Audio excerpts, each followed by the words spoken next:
Le programme Macron va-t-il faire chuter la pierre? Une chose est sûre, le nouveau gouvernement a hérité d'un marché de l'immobilier exceptionnel. La demande est dynamique. Dans l'ancien, les transactions, à des niveaux historiques, flirtent désormais avec les 900 000 unités annuelles. Et les prix suivent d'un peu plus loin. Dans le neuf, la tendance est également bien orientée. L'investissement locatif est porté par le succès du Pinel et les acquéreurs bénéficient de conditions de financement toujours exceptionnelles. Pas étonnant donc que les mises en chantier augmentent, tout comme les prix à leur sommet. C'est dans ce contexte qu'Emmanuel Macron a été élu et avec lui une certaine conception du cadre fiscal de l'immobilier. Si certains aspects ne sont pas tranchés, des lignes de force apparaissent. Principale mesure à venir, transformer l'impôt de solidarité sur la fortune en impôt sur la fortune immobilière. Donc passer de l'ISF à l'IFI. L'idée, conserver les mêmes règles que l'ISF, mais uniquement pour l'immobilier, quelle que soit sa destination et son usage.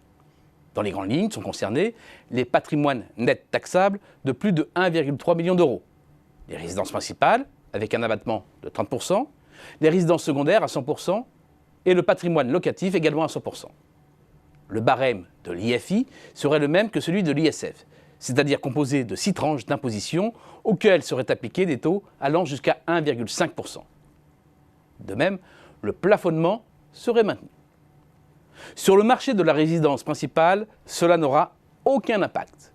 D'abord, ceux qui disposent d'un patrimoine immobilier supérieur à 1,3 million d'euros net d'emprunt payaient déjà l'ISF. Leur situation fiscale reste donc inchangée. Mieux, elle va s'améliorer pour les détenteurs en parallèle de valeurs mobilières qui vont sortir de la base taxable. Idem sur le marché de la résidence secondaire, sauf peut-être sur le segment premium dans une gamme de prix proche de 1 million d'euros. Avec d'un côté moins d'acheteurs pour éviter de rentrer dans l'IFI et de l'autre plus de vendeurs pour passer sous le radar. Il s'agit là d'un marché de niche incapable de renverser la tendance immobilière. Reste un gros point noir, le maintien de la taxation du patrimoine locatif. Non pas parce que la barque fiscale va s'alourdir, elle reste la même, mais parce qu'elle rend de facto le placement immobilier moins attractif que les valeurs mobilières, qui sont exclues de l'IFI. Le risque repose donc bien sur l'investissement locatif, un marché ultra sensible aux évolutions de la fiscalité. Le risque est là, mais n'exagérons pas. D'abord, les placements obéissent à une logique de diversification, et l'immobilier, avec l'or, aura toujours cette valeur refuge des supports physiques. Sauf à être rasé, un bien immobilier ne peut pas valoir zéro. Ensuite, 2 parades sont envisageables.